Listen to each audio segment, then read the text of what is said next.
प्रभु यीशु मसीह के पवित्र और मीठे नाम में आप सभी को शालोम। आज का जो वचन है पाया जाता है यूहन्ना 3:16। परमेश्वर ने जगत से ऐसा प्रेम रखा कि उसने अपना इकलौता पुत्र दिया ताकि जो कोई उस पर विश्वास करे वह नाश न हो परंतु अनंत जीवन पाए। आज हम मसीही लोगों के पास सिर्फ विश्वास ही है जिसके द्वारा हम अनंत जीवन पा सकते हैं। विश्वास हमारे पास्ट को बदल सकता है, विश्वास हमारे प्रेजेंट को बदल सकता है और आने वाली फ्यूचर को भी बदल सकता है। यूहन्ना 3:18 में इस प्रकार लिखा है, जो उस पर विश्वास करे उस पर दंड की आज्ञा नहीं होती, परंतु जो उस पर विश्वास नहीं करता वह दोषी ठहर चुका, इसलिए कि उसने परमेश्वर के इकलौते पुत्र के नाम पर विश्वास नहीं किया। बाइबल हम बहुत सारे उदाहरण को जानते हैं। अब्राहम, सारा, इज़ाक, राहाब, दाऊद, याकूब, बहुत से ऐसे पात्र हैं जो कि अपने मजबूत विश्वास के कारण हम जान सकते हैं। दानियल 3:17 में शद्रक, मेशक, अबेदनगो के विश्वास को भी हम जानते हैं। उन्होंने राजा से कहा, हमारा परमेश्वर जिसकी हम उपासना करते हैं वह हमें धड़कते हुए भट्टे की आग से बचाने की शक्ति रखता है, वरन हे यहोवा वह हमें तेरे हाथ से छुड़ा सकता है। कई बार हम प्रार्थना तो करते हैं पर विश्वास नहीं करते और हम इधर उधर लोगों की ओर ताकने लगते हैं, परंतु हमारा विश्वास दानियल के समान होना चाहिए।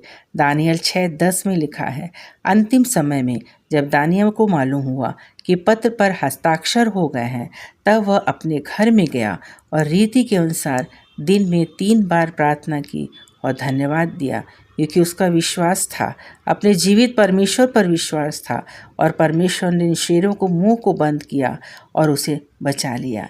बाइबल में बहुत सी ऐसी घटनाएं हैं जो हमें परमेश्वर पर विश्वास करने के लिए आगे बढ़ाती हैं, परंतु बाइबल में हमें थोमा जैसे लोग भी मिलते हैं जो सब कुछ जानते हुए भी संदेह करते हैं। थोमा उन 12 चेलों में से एक चेला था जो प्रभु यीशु के साथ रहता था और प्रभु यीशु मसीह के द्वारा किए गए चमत्कारों को उसने देखा था, परंतु यीशु के पुनरुत्थान पर उसने शक किया।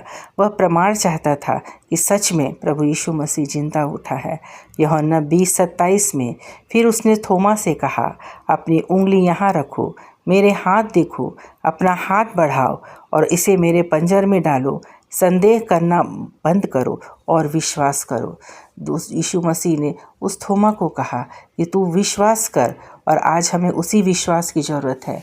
हम जो कुछ भी विश्वास के द्वारा मांगते हैं हमें प्रार्थना में मिल जाएगा।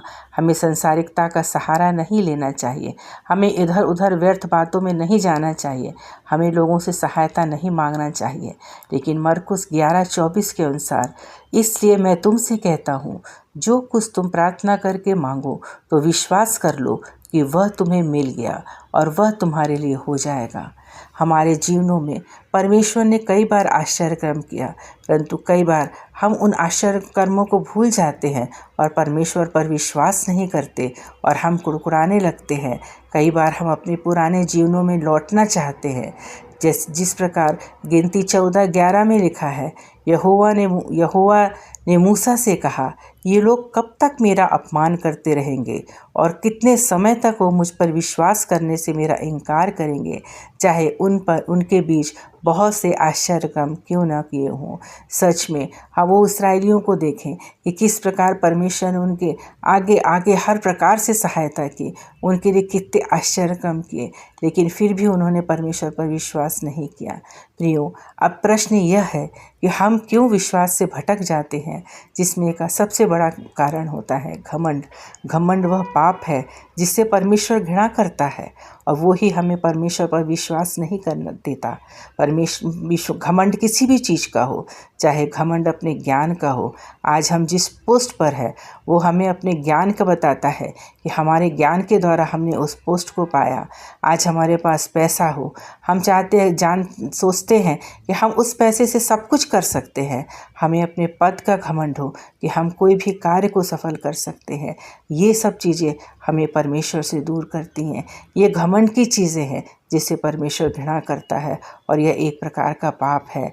नीति वचन 18:12 में लिखा है, नाश करने से पहले मनुष्य के मन में घमंड आता है। प्रियो, यदि इस तरह का पाप हमारे जीवन में है तो हमें अपने जीवन से इसे दूर करना चाहिए ताकि हम नाश होने से बच जाए।